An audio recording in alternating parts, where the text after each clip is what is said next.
Governor Healy making the national media rounds once again last week, taking on President Trump over tariffs and lowering costs. She has been outspoken about how the administration's decisions are affecting Massachusetts.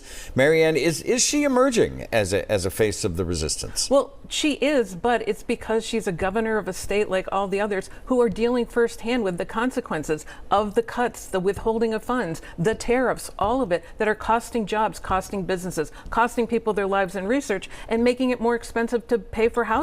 So she's showing everyone that she's going to fight for Massachusetts, and everyone has taken notice because those two interviews nationally were two of the best interviews I've ever seen her do.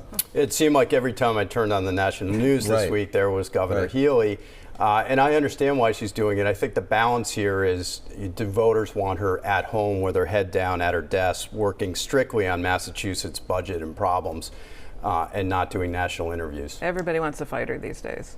All right, mourners across the world paid tribute to Pope Francis, who was laid to rest yesterday. The pontiff was known for his humility, his work to help the poor and improve climate resiliency. What kind of a legacy do you think he leaves, Rob? I think, first of all, more tolerance, and second of all, the rise of the Southern Hemisphere in terms of the power center of the Catholic Church.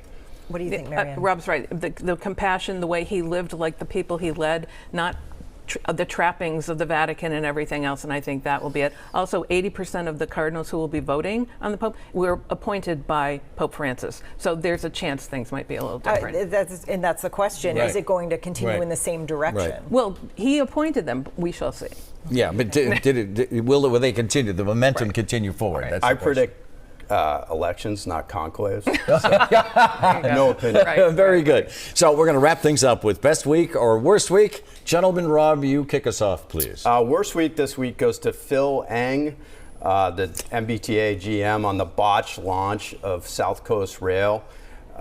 Trains canceled and delayed 1 month after the big ribbon cutting with the politicians and the governor slapping each other on the back. It looks very bad. Marianne, best or worst? Best week, Harvard for standing up to Donald Trump. Hundreds of colleges and universities have followed. Other industries are as well. Everyone should be like Harvard. Good for them.